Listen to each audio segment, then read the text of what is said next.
இங்கே இளைப்பாடுறதுக்கும் இரவில் படுத்துறங்கிறதுக்குமாக இந்த இடம் கட்டியிருக்கணும். ஹார்ட்லிக் கல்லூரி தேசிய பாடசாலை. யாராச்சும் இந்த என்ன சாப்பாடு செய்கிறீங்கள்? தோசை. தோசை. பழைய வீடு இருக்குது பாருங்கள், ஸ்ரீ கிருஷ்ணவாசம். இதெல்லாம் இப்போ பார்க்கல. அது இங்கே பாருங்க, எங்களுக்கு முன்னே வெள்ளாந்தனால வெள்ளக்காரர் கட்டின மண்டபம் தான். முதல்ல ஒரு துளா இருக்குது பாருங்க. அந்த பாருங்க ஒரு கப்பல் ஒன்று கவுண்டு போய் இருக்குது. இல்லை குட்டி அப்போ பாருங்க பாருங்க. இதுதான் பருத்தித்துறை பஸ் ஸ்டாண்ட். போத்துக்கீர் காலங்களில் கட்டின கட்டிடங்களாக இருக்கும். முறைகளே இப்போ எங்கே வந்திருக்கிறோம்டா பருத்துறைக்கு வந்திருக்கோம். அதாவது இன்றைக்கு பருத்துறையில் ஒரு சில இடங்களை சுற்றி காட்ட போகிறோம். உங்களுக்கு எல்லா இடத்தையும் சுற்றி காட்டாட்டியும் உங்களுக்கு கொஞ்சம் கொஞ்சம் இடமா சுற்றி காட்டுவோம். ஏனெண்டா டைமும் வந்துடும். எங்களுக்கு ஒரு இடத்துக்கு போட்டு வர்றதுக்குள்ளே ஒரு 25 நிமிஷம் வந்துடும் டைம். அதனால் இன்றைக்கு உங்களுக்கு பருத்துறையில் கொஞ்சம் கொஞ்சம் இடம் காட்ட போகிறோம். அதோட அப்ப கடை இருக்குது, பருத்துறை வடை கடை எல்லாம் இருந்தது, நிறைய பழைய வீடுகள் எல்லாம் இருந்தது. அதெல்லாம் சுற்றி பார்த்து நாங்கள் மறக்காமல் வீடியோ பிடிச்சிருந்தால் லைக் பண்ணி ஷேர் பண்ணி சப்ஸ்கிரைப் பண்ணி உங்களோட ஆதரவு கொண்ட தாங்கோ. நாங்கள் இப்போ பருத்தித்துறை போலீஸ் ஸ்டேஷனுக்கு முன்னால் நிற்கிறோம். இப்போ நான் வந்து பருத்தித்துறையை சுற்றி காட்ட போகிறேன். இப்போ பார்த்தீங்கன்னாலே தெரியும், முதலாவதாகவே பெரிய ஒரு பழைய காலத்து கட்டிடம் இருக்குது. இந்த சிவருண்ட சைஸை மட்டும் பாருங்கள் எவ்வளோ பெருசாக இருக்குண்டு.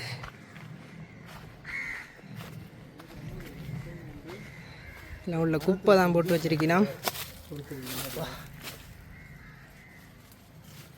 இது குப்பை தொட்டியாக பாவிக்கணும் போல. இப்போ இந்த இடத்த பழைய ஒரு வரலாற்று முக்கியத்துவம் இந்த கட்டணம் குப்பை தொட்டியாக இருக்கேன். பார்த்தீங்கன்னா இதில் ஒரு புத்தர் சிலை ஒன்று வச்சிருக்கேன் பாருங்க. ஒரு அரசு மரத்துக்குள்ள புத்தர் சிலை ஒன்று வச்சிருக்கேன் பாருங்க. இது வந்து இந்த கட்டுறதுக்கு முன்னால் தான் இருக்குது. அதாவது பருத்துறை ஜெட்டின்னு சொல்லுவீங்க, அந்த இடத்துக்கிட்ட தான் இருக்குது. ஆனால் இதில் ஒரு வைரவர் கோயில் இருக்குது பாருங்க. ஒன்றுக்கு வைரவட்ட படம் எல்லாம் அழகாக கீறி இருக்கணும். இப்படி பார்ப்பாங்க, ஜெட்டிக்குள்ளே போய் பார்ப்போம். ஏண்டா பக்கத்துலேயே பருத்துறை லைட் ஹவுஸ் இருக்குது, வெளிச்ச வீடு இருக்குது. அதோட இங்கே தான் இலங்கையின் வடமுனை இருக்குது. அதோட வெல்வெட்டித்துறை 6 கிலோமீட்டர் இருக்குது. 8.6 கிலோமீட்டர். பருத்தித்துறை வெளிச்ச வீடு வந்து 2 கிலோமீட்டர். இதில் வந்து 1.6 கிலோமீட்டர் போட்டிருக்கீங்கன்னா, அங்கே 2 கிலோமீட்டர் போட்டிருக்கீங்கன்னா. நாங்கள் ஜெட்டிக்கு கிட்ட போவோம். ரெண்டா குப்பை போடாதீங்கன்னு போட்டிருக்கு. ஆனால் போடாதீங்கன்ற இடத்துல மட்டும்தான் குப்பையை போடுவீங்க. கொஞ்சம் திருத்தி கொள்ளுங்கள் எல்லோரும். இப்போ நாங்கள் வந்து பாருங்க, ஜெட்டிலேயே ஒரு பழைய பில்டிங் ஒன்று இருக்குது பாருங்கள். பழைய காலத்து கட்டிடம் உண்டு. அதாவது இது முருங்கைக்கரையில் கட்டின கட்டிடம், சுண்ணாம்பு கட்டிடம்னு சொல்கிறது. இதெல்லாம் போத்துக்கீர் காலங்களில் கட்டின கட்டிடங்களாக இருக்கும். சீட்டெல்லாம் போட்டிருக்கணும் போல் இதுக்கு. இது வந்து இப்போ ஒரு குறைஞ்ச ஒரு 100-150 வருஷம் பழமையான கட்டிடமாக தான் இருக்கும் பாருங்க. மாடியோ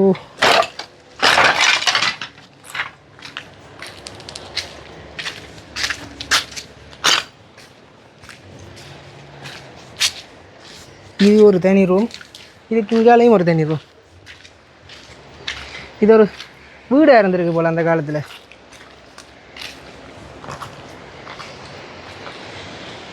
உள்ள போய் பார்க்க போகிறோம். அதுவும் பைக்கில் தான் போகும். இல்லை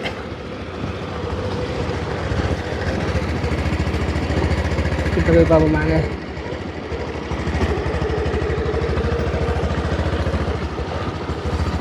சரியாக வந்து 3:30. ஆனால் கொஞ்சம் மழை மப்பாக இருக்கிறதுல கொஞ்சம் இருட்டாக இருக்குது பாருங்க. ஒரு கப்பல் ஒன்று கவுண்டு போய் இருக்குது. இந்த ஜெட்டியிலேருந்து பருத்தித்துறை போகிற சைட்டில் ஒரு கோயில் ஒன்று இருக்குது பாருங்கள், பிள்ளையார் கோயில் பாருங்கள். முன்னுக்கே ஒரு பிள்ளையார் சிலை ஒன்று வச்சிருக்கணும் உண்டியலோட. இதுதான் அந்த பிள்ளையார் கோயில்.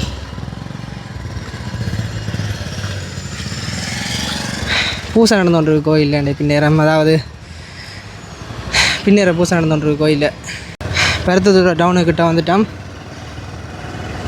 பாருங்க. பஸ் ஸ்டாண்ட் தெரியுது முன்னுக்கு, பெரிய பில்டிங் மாதிரி.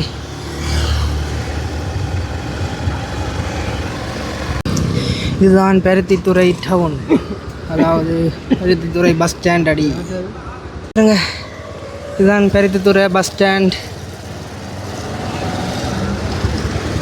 பஸ் ஸ்டாண்டோடைய சந்தை மார்க்கெட் எல்லாமே இருக்குது இங்கே. அதாவது ஒரு சின்ன டவுனே இருக்குது இதுக்குள்ள.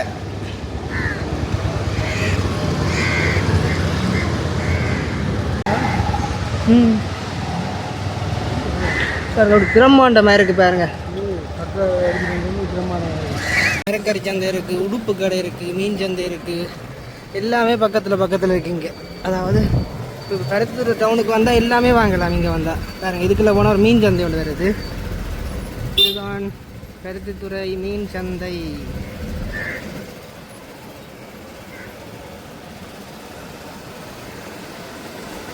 பார்த்தீங்கன்னாண்டா நாங்கள் வந்து நெல்லியடி போகிற ரோட்டால் போய் கொண்டிருக்கிறோம்.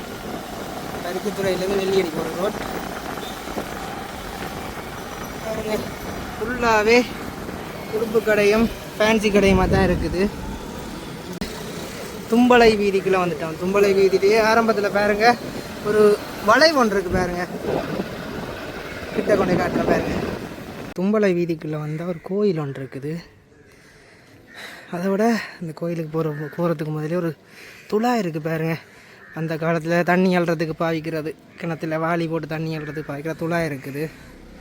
இதெல்லாம் இந்த காலத்தில் பார்க்க முடியாது பெருசாக பாருங்க. இப்போ எல்லோரும் மோட்டார் பைப்புகளை தானே பாவிக்கிற நீங்கள். அந்த காலத்தில் பாருங்கள் பின்னுக்கு ஒரு பேரத்தை கட்டி முன்னால் இறக்கி விடுவேன். இதை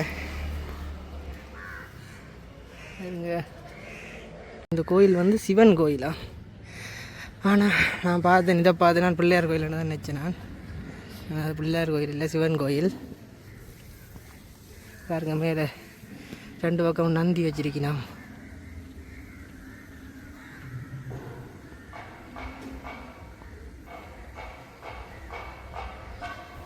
உள்ள பூசை நடக்குது பாருங்க. உள்ள பூசை நடக்குது, தமிழ் அடிக்க சவுண்ட் ஒன்று இருக்குது பாருங்க. பூசை எனக்கு உள்ளே போக மாட்டேன், உங்களுக்கு வழியில் காட்டிக்கொண்டு போகிறேன் கோயிலை.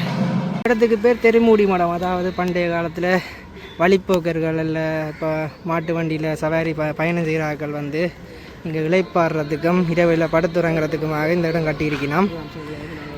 இது வந்து பண்டைய காலத்தில் கட்டப்பட்ட கட்டுறம் பாருங்க. ஒரு தூணின் சைஸை மட்டும் பாருங்க எவ்வளோ பெருசாக இருக்குண்டு. இது பாருங்க ஒரு ஐயா இளைப்பாரி கொண்டிருக்கிறார்.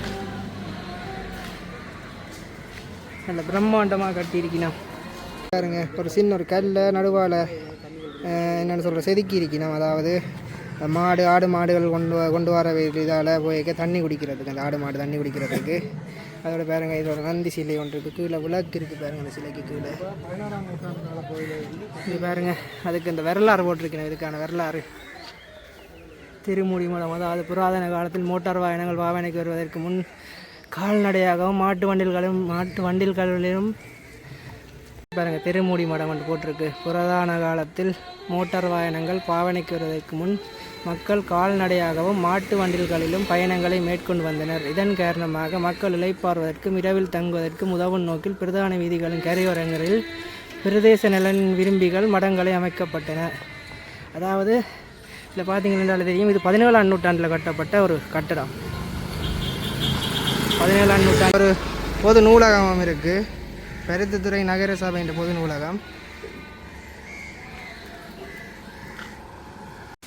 நீங்கள் எந்த இடமா? பருத்துறையா? சந்தனம் பலாலி பலாலி. அப்போ இங்கே என்னண்டு இந்த இடம்பெயர்ந்து வந்து இடம்பெயர்ந்து வந்து எங்களுக்கு இந்த கட்டடம் பற்றி உங்களுக்கு தெரியுமா? இந்த கட்டடம் அங்கே தெரியுமா? இந்த இருக்கிற அந்த மரக்கட்டடம் பற்றி, இந்த மரக்கட்டடம் பற்றி தெரியுமா? எங்களுக்கு முன்னுக்கே இந்த மடங்கு அந்த காலத்துல உங்களுக்கு தெரிஞ்ச நீங்களும் அந்த காலத்துல உதவியில் இருக்கிறீங்களா? ஓ, நான் இதுக்குள்ளே தான் இருந்து வளர்றேன். ஆனால் இது எங்களுக்கு முன்னே உள்ளாந்தனால வெள்ளக்காரர் கட்டின மண்டபம் தான். மண்டபம் தானே அந்த காலத்துல என்ன தமிழால இல்லாம ஆக்கண்ட பேர்கள் எழுதியிருக்கணும். அது என்ன மாதிரி இது தமிழால ஆக்கண்ட பேர்கள் எழுதியிருக்கணும். அது இப்போ ரீகன்ஸ்ட்ரக்ஷன் பண்ணினது. என்ன பிரச்சனைன்னால் வாகனம் இப்போ அந்த வாகனங்கள் கொஞ்சம் உயரம், வாகனங்கள் வந்து அதில் முட்டுப்பட்டு இரண்டபடியாக ஒரு அந்த சுவிட்சில் அங்கே இருக்கிறார்கள் நிதி உதவி கொடுத்து கொஞ்சம் பெருசாகி பூரியா கொஞ்சம் உயர்த்திருக்கேன். இது முந்தி சுமைராங்கி மாதிரி ஆக்கள் அந்த காலத்தில் ஆக்கள் வந்து வண்டியில் வந்து அந்த துலா இருக்கு, கோயில் துலா, அதில் மாடுகளை கட்டி கட்டி போட்டு வண்டிகளை வச்சுட்டு இதில் வந்து 6 பேர் போடுறதுக்கு தான் இது வச்சிருக்கேன். அந்த அதில் ஒரு சின்ன கல் சின்ன தொட்டி மேலே கல்லும் கூட இல்லை, அது ஆடு மாடுகள் தண்ணி குடிக்கிறது. ஆடு மாடுகள் தண்ணி குடிக்கிறது அந்த காலத்தில் என்ன பார்த்தீங்களா? சரியா, நன்றி. அங்கே ஒரு பழைய போஸ்ட் ஆஃபீஸ் கட்டுற மாதிரி இருக்குது. இதெல்லாம் இப்போ பார்க்கல. அது இங்கே பாருங்க, வெளிநாட்டுக்கு நீங்கள் போஸ்ட் அனுப்ப போகிறீங்களா இதில் போடலாம், நீல கலர் போஸ்ட் பாக்ஸில். அதாவது உள்நாட்டுக்கு போட போகிறீங்கன்னா சிவத்த கலர் பாக்ஸில் போடலாம். ஆனால் இது இப்போ இதுக்கு ஒரு பழைய கட்டிடங்கள், நெருக்கமான கட்டிடங்கள் எல்லாம் இருக்குது இந்த இடத்துல. பாருங்க எப்படி இருக்கு இடம்.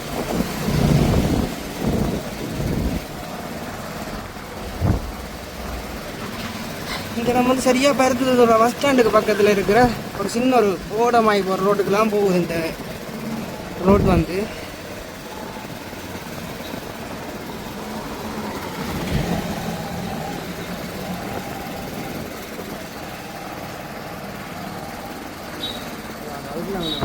பாருங்க, வித்தியாசமான டிசைனில் ஒரு கதவு காட்டியிருக்கிறேன் வந்து. இப்போ நாங்கள் நிற்கிறோம் வந்து பருத்தித்துறை பத்திரகாளி அம்மன் ஆலயத்துக்குள்ள வந்து நிற்கிறோம். இந்த ஆலயத்தின் ஒரு சிறப்பு அப்படின்னு சொன்னால், ஒரு அதாவது பழைய காலத்து ஒரு வேப்ப மரத்துக்குள்ள தான் இந்த ஆலயம் வந்து இருந்திருக்க போட்டாங்க. அதை சுற்றி இப்போ ஆலயம் கட்டியிருக்கேன். ஆனால் அந்த மரத்தை வந்து இன்னும் வந்து வெட்டாமல் அப்படியே வச்சிருக்கணும். பாருங்க, உங்களை கொண்டே காட்டும் அப்படி இருக்குன்னு சொல்லி.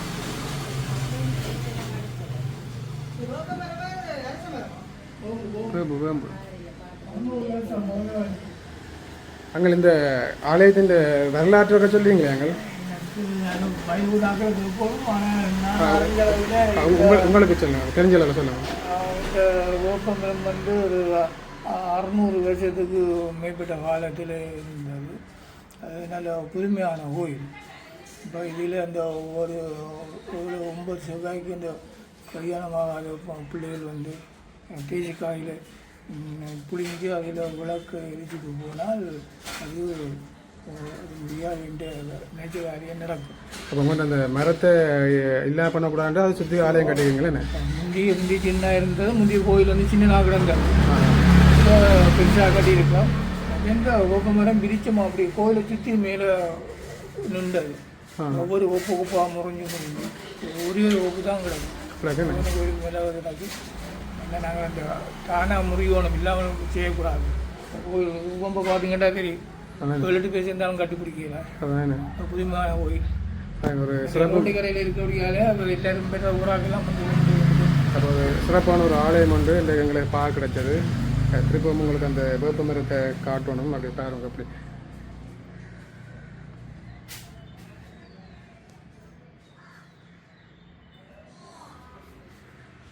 இந்த வேப்பமரம் வந்து கோயிலின் மேற்பகுதி உள்ளே படர்ந்து எங்களை ஒரு கொப்பு வந்து இப்போ நிற்குதான். ஆனால் இந்த கட்டுறது வேப்பமரத்தை தான் முக்கியமாக மெயின் பண்ணி இந்த கோயிலை வந்து கட்டிக்கிறாங்க.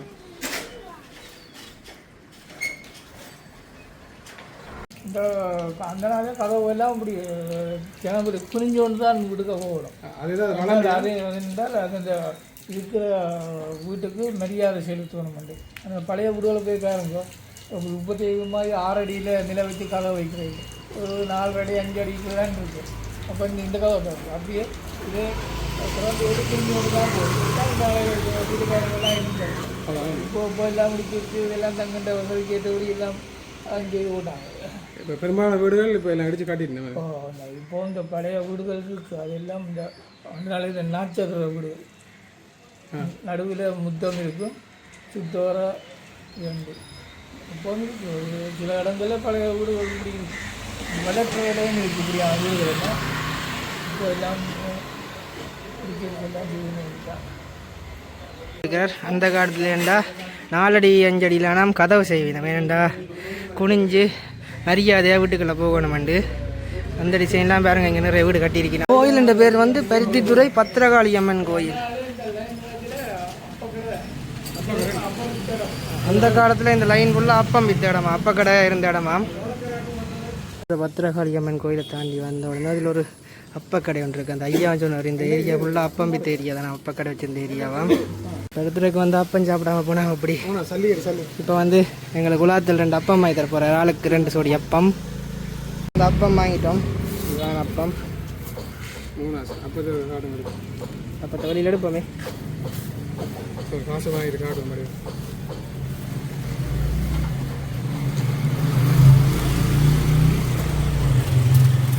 இல்லை குட்டி அப்பம் பாருங்க கணக்கான குட்டி அப்பம்.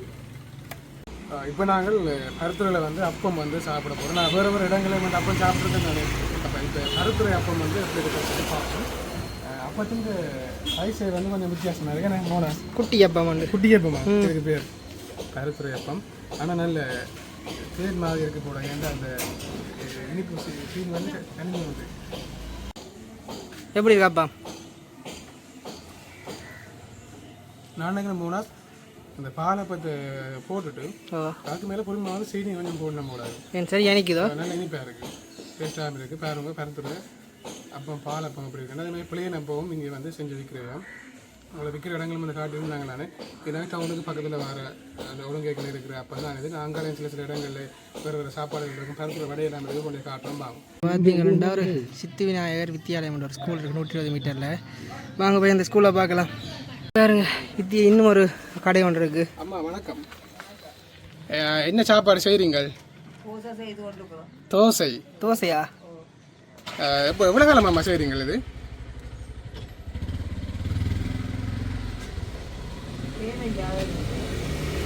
சொல்லுங்க, நான் சும்மா வீடியோ எடுக்கிறோம்.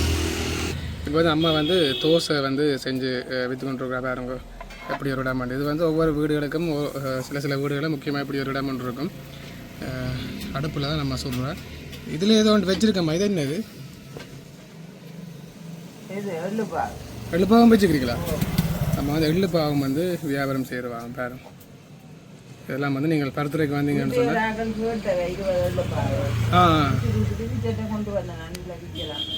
சரி சரி. ஓ சரி வேணுமே சாப்பிடுவோம். எப்படி புளி அப்பா? சித்தி விநாயகர் ஆலயம் பக்கத்தில் சித்தி விநாயகர் வித்தியாலயம், அதாவது ஆலயம் பக்கத்தில் வித்தியாலயம் பக்கத்தில். இதுதான் சித்தி விநாயகர் வித்தியாலயம், அதாவது பெருத்துறை சித்தி விநாயகர் வித்தியாலயம். யாராச்சும் இந்த பள்ளிக்கூடத்தில் படிச்சிருந்தா ஒரு கமெண்ட் பண்ணுங்க. பார்த்தீங்கன்னால தெரியும் ஒரு பழைய காலத்து கட்டிடம் ஒன்று கட்டியிருக்கு. இது வந்து ஒல்லாந்தர் காலத்தில் கட்டின வீடாக தான் இருக்குது. வேணுன்ற பாருங்க ஒரு சிவருண்ட சைஸையும் பாருங்க. இது குறைஞ்சது ஒரு 100 வருஷம் பழமையானதாக இருக்குது. 100-150 வருஷம் பழமையான வீடுகளாக இருக்குது. சித்தி விநாயகர் ஆலயம் உங்களுக்கு பள்ளிக்கூடத்தை காட்டினான். இதன் ஆலயம் பாருங்க உள்ள எப்படி இருக்குண்டு. இங்கேயும் ஒரு சாப்பாடு கடை இருந்துருக்குது பாருங்க. பார்த்தீங்களான்றால தெரியும் ஒரு பழங்காலத்து வீடு. இப்போ எல்லாம் திருத்தி நல்ல நிலைமையில் வச்சிருக்கணும்.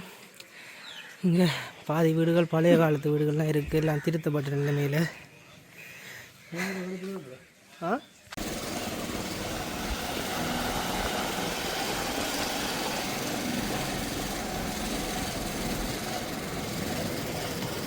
இப்போ ஒரு அழகான வீடு ஒன்று இருக்குது. பழைய வீடு இருக்குது பாருங்க, ஸ்ரீ கிருஷ்ணவாசம். ஒரு குட்டி கணக்கான குட்டி குட்டி வீடுகள். வீட்டில் டிசைனை பாருங்க எப்படி இருக்குண்டு. குதிரை வண்டி போட்ட ஒரு கல் வச்சிருக்கணும்.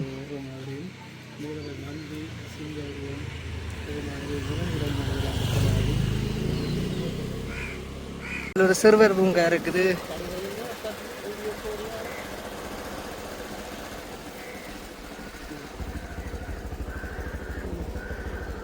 பாருங்க இங்கே ஒரு வீடு இருக்கு. பாக்கியா பவனம். இதில் வந்து என்ன ஒரு வித்தியாசமான ஒரு வீடுன்னு சொல்லி அந்த வீடுன்னு இருந்தது. அதை நம்ம காட்டுவோம். வந்து இந்த வீட்டின் பேர் வந்து பாக்கிய பவனம். அந்த காலத்து வீடு பாருங்க, டிசைனுகள் எப்படி இருக்காண்டு. மொட்டை மாடியாக கட்டிக்கணுமே அந்த காலத்தில். அந்த அப்போ அந்த காலத்து கலர் போட இது சாயம் போகாது. ஜென்ம ஒரு கிடக்கும் கன காலத்துக்கு சாயம் பெயிண்ட்டுகளை மாற்றி தான் இருக்கணும். பெயிண்ட்டு அப்படி எங்களோட கருத்துறை பள்ளிக்கூடம் பண்ணுறது பாருங்க. ஹார்ட்லிக் கல்லூரி தேசிய பாடசாலை. யாராச்சும் இந்த பள்ளிக்கூடத்தில் படிச்சிருந்தீங்கண்டா கமெண்ட் பண்ணுங்க. அது பெருத்துறையில் இருக்கிறார்கள். 1838 ஆண்டு கட்டின சர்ச். கொலிச் அதாவது பள்ளிக்கூடத்தின் ஒரு கட்டிடம் தான். நான் இதுன்னு சொல்லிட்டேன், சேர்ச் இங்கே இருக்குது பாருங்க. இதுவும் 1889ஆம் ஆண்டு கட்டின சேர்ச். அங்கே பாருங்க போட்டிருக்குது 1889 தான் சேர்ச்சின் வாசல்.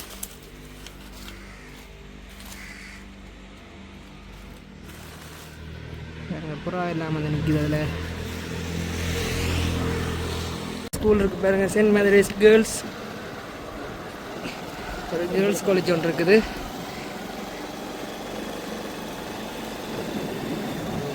இதில் வந்து பருத்தித்துறை நகராட்சி மன்றம் இருக்குது. அப்படியே நாங்கள் கடற்கரைக்கு வந்துட்டோம் மறுபடியும்.